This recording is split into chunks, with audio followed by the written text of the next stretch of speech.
बद्रीपुर जंगल में 3 शेर भाई रहा करते थे। वो तीनों भाई दिखने में काफी खूबसूरत थे। वो तीनों भाई बहुत ही जालिम और निर्दयी थे और वह सभी मिलकर बद्रीपुर जंगल पर राज करते थे। वो तीनों भाई कभी भी किसी भी जानवर पर रहम नहीं करते थे। जब भी उनका मन करता था वो किसी भी जंगल के जानवर को मार डालते थे और मजे करते थे। जंगल के सभी जानवर इन तीनों भाइयों से बहुत डरे हुए थे। हरे सफेद शेर का नाम था बद्री और लाल सफेद शेर का नाम था सिम्हा। तीसरे भाई का नाम था सुधीरा। सुधीरा शेर उन तीनों में बड़ा था और जंगल में ऐसा कोई भी जानवर नहीं था जो कि उन तीनों भाइयों का मुकाबला कर सके। इसीलिए वो तीनों भाई उस पूरे जंगल पर अपनी हुकूमत चलाते थे।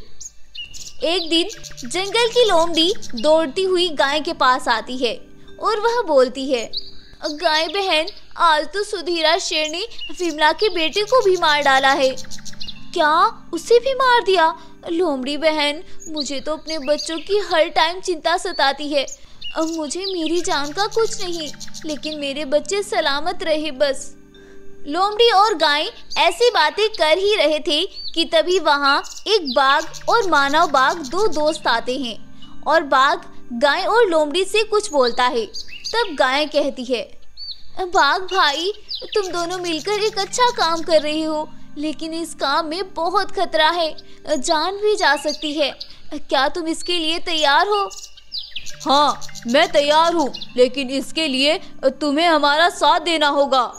अब गाय और लोमड़ी बाघ को अपनी गुफा में ले जाते हैं और उन तीनों भाइयों से उन्हें छिपा कर रखते हैं और वो दोनों दोस्त उन तीनों भाइयों पर चुपके से नजर रखते हैं।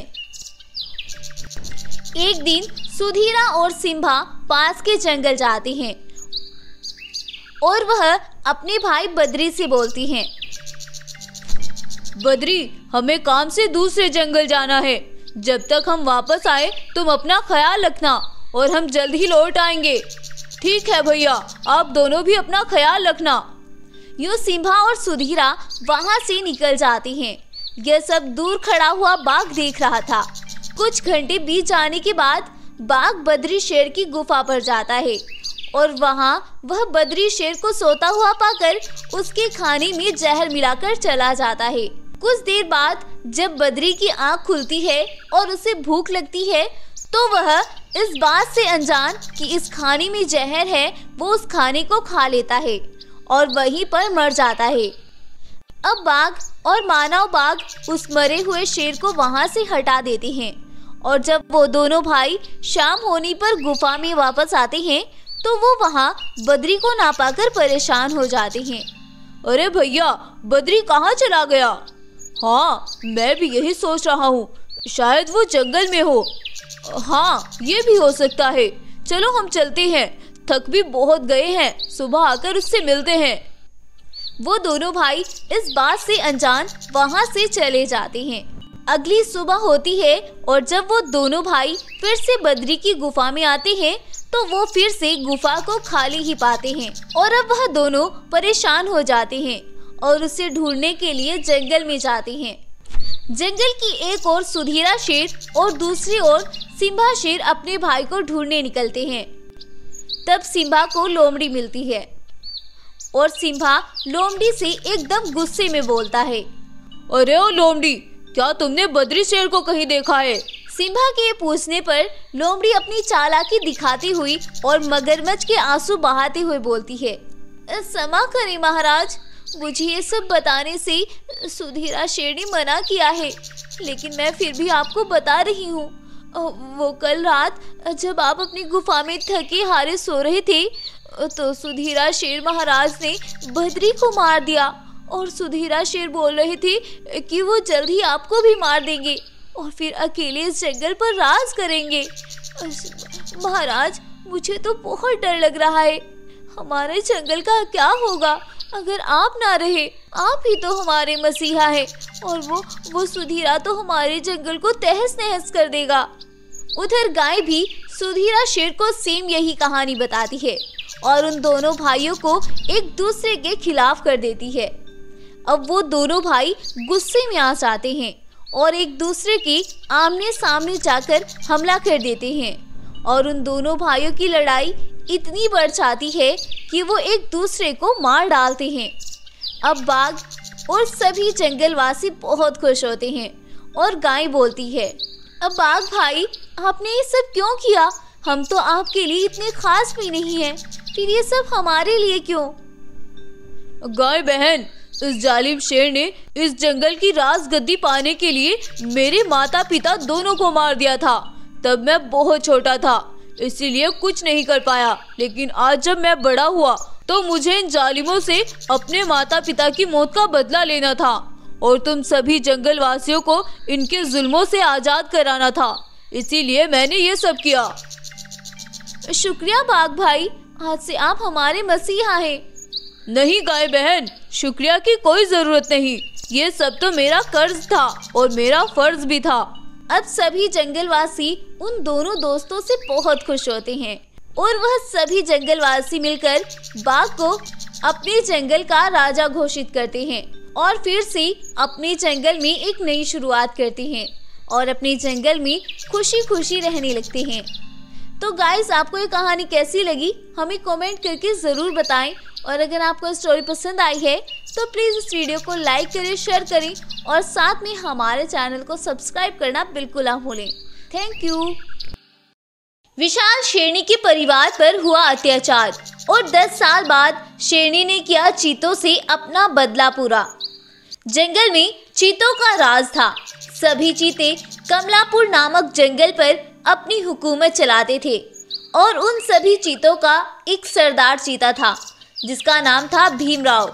भीमराव चीता जंगल के जानवरों पर बहुत जुल्म करता था और वह उनसे पूरा दिन जंगल के काम कराता और शाम होने पर उन्हें खूब मारता पीटता। जंगल के सभी जानवर बेचारे बहुत परेशान थे, पर वो कर भी क्या सकते थे। वो बेचारे चुपचाप उसके जुल्म सहते थे। बाकी चीते पूरा दिन जंगल के जानवरों की गुफाओं में जाते और उनके घरों से उनके बच्चों को उठाकर उनका शिकार करते। जंगल के जानवर इतने जुल्मों के बीच फंसे हुए थे कि वो अब अपनी मौत मांगते थे। हे भगवान, या तो हमें भी उठा ले, वरना इस जंगल के दिन अच्छे कर दे, इन सभी जालिमों का अंत कर दे। इन्होंने कल मेरे बेटे को भी मार डाला।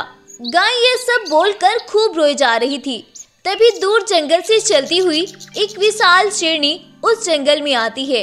वह शेरनी बहुत ही विशाल और बिल्कुल सफेद रंग की एक अनोखी शेरनी थी। विशाल शेरनी को देखकर गाय को एकदम से कुछ याद आता है और वह बोलती है, नहीं नहीं, ये नहीं हो सकता। अब ये एक और बला, हमारा जंगल तो तबाह होकर रह जाएगा और ये तो जंगल में और भी तबाही ला देगी। यह सब बोलकर गाय वहां से दौड़ती हुई जाती है और जंगल के जानवरों के पास जाकर उनसे बोलती है, मुझे तो लगता है अब हमारे जंगल के और भी बुरे दिन आने वाले हैं। मैंने अभी अभी बानी शेर की बेटी को अपने जंगल में देखा है और उसका शरीर इतना विशाल है कि वह तो हमें एक पैर के नीचे रौंद देगी। जानवर जब बानी शेर का नाम सुनते हैं तो कांप जाते हैं। आखिर कौन है ये बानी शेर और उसके नाम से सभी जानवर क्यों कांपने लगे? चलिए जानते हैं। आज से 10 साल पहले इस जंगल पर बानी शेर का राज चलता था। बानी शेर की एक बाघों की सेना थी। वह बाघ जानवरों पर जुल्म करती और बानी शेर सभी जानवरों को बहुत परेशान किया करता था। एक दिन जंगल में चीतों का झुंड न जाने कहां से आता है। वह सभी चीते जानवरों से अच्छी अच्छी बातें करते हैं और उनकी मदद भी करते हैं। सभी जानवर चीतों को बहुत अच्छा मानने लगते हैं और वह उन्हें बानी शेर की करतूत के बारे में बताते हैं कि बानी शेर उन्हें कैसे परेशान करता है। तब वह सभी चीते सभी जानवरों के साथ मिलकर एक प्लान बनाते हैं और वह जंगल के जानवरों के साथ मिलकर बानी शेर और उसकी सेना को मार डालते हैं। लेकिन बानी शेर की बेटी माही बहुत तेजी से दूसरे जंगल में भाग जाती है। बानी शेर के मरने के बाद चीते जंगल पर राज करने लगते हैं और उनकी जिंदगी को पहले से भी बदतर बना देते हैं। राजगद्दी मिलने के बाद चीते भी जंगल के जानवरों पर जुल्म करने लगते हैं और दिन बीतते हैं। आज फिर से वो दिन आता है जब माही शेरनी विशाल शेरनी का रूप लेकर जंगल में वापस आती है और जंगल के सभी जानवर इतनी बड़ी मुसीबतों को देखकर कांपने लगते हैं। लेकिन एक गाय हिम्मत करके माही शेरनी के पास पहुंचती है और वह बोलती है, माही बेटे, तुम इतने दिन से कहाँ थी? हमें माफ कर दो बेटा। हमने उन जालिम चीतों के साथ मिलकर तुम्हारे और तुम्हारे परिवार के साथ बहुत गलत किया, लेकिन बेटा हमें उसका सबक अब तक भुगतना पड़ रहा है और हमें उसकी सजा भी मिल गई है। वो जालिम चीते, उन्होंने जंगल पर इतना जुल्म किया हुआ है कि हर रोज हमें मौत को करीब से देखना पड़ता है। माही शेरनी तब बहुत छोटी थी, उसे कुछ भी याद नहीं था, लेकिन जब वह गाय की बात सुनती है तो उसे कुछ कुछ बातें याद आने लगती है और वह बोलती है, मेरे बाबा कौन थे? मुझे तो कुछ भी याद नहीं है। गाय आंटी, प्लीज मुझे बताओ। अब गाय समझ जाती है कि शेरनी सब कुछ भूल गई है और उसे कुछ भी याद नहीं है। तब वह शेरनी को अपने साथ लेकर चीतों के ठिकाने पर जाती है और उसे बीती बातें याद दिलाने की कोशिश करती है। जब माही शेरनी अपने पिता की राजगद्दी देखती है तो उसे सब याद आ जाता है और वह उन जालिम चीतों की सेना के बीच में जाकर खड़ी हो जाती है और उन जालिम चीतों को मारने लगती है। कुछ ही देर में माही शेरनी वहां लाशों के ढेर लगा देती है। तभी वहां उन चीतों का सरदार भीमराव भी आ जाता है और वह जब अपनी सेना को ऐसे खून से लथपथ देखता है तो वह बोलता है, रुक जाओ माही, तुम यहाँ क्या कर रही हो और तुम आज तक जिंदा हो? हाँ, मैं जिंदा हूँ। तुमने क्या सोचा, मेरे पिता को मारकर तुम इन जानवरों पर जुल्म करने में कामयाब हो जाओगे? आज मैं तुम्हें नहीं छोड़ूंगी, मैं तुम्हें अभी मार डालूंगी। अब माही शेरनी चीते पर जोरदार हमला करती है, जिससे वह जालिम चीता जमीन पर गिर जाता है और वह वहीं पर मर जाता है। माही शेरनी का यह साहस देखकर जंगल के सभी जानवर वहां इकट्ठा होते हैं और वह माही शेरनी का धन्यवाद करते हैं और शेरनी से माफी भी मांगते हैं। अब शेरनी बोलती है, मुझे याद है मेरे पिता ने भी तुम सभी जानवरों पर बहुत अत्याचार किए हैं, इसीलिए इन सब में तुम्हारी कोई गलती नहीं है और तुम सभी जानवर माफी मांगकर मुझे शर्मिंदा मत करो। अब जंगल के सभी जानवर मिलकर माही शेरनी को जंगल का राज सिंहासन सौंप देते हैं और एक नई जिंदगी की शुरुआत करते हैं और अपने जंगल में खुशी खुशी रहने लगते हैं। इस कहानी से हमें सीख मिलती है कि हर जुल्म की कोई ना कोई कीमत जरूर चुकानी पड़ती है, इसीलिए हमें जुल्म भी अपने आप को देखकर करने चाहिए कि कल हमारे साथ भी यही सब होना है। तो गाइस, आपको ये कहानी कैसी लगी हमें कमेंट करके ज़रूर बताएं और अगर आपको ये कहानी पसंद आई है तो वीडियो को लाइक करें, शेयर करें और चैनल को भी सब्सक्राइब कर लें। Thank you.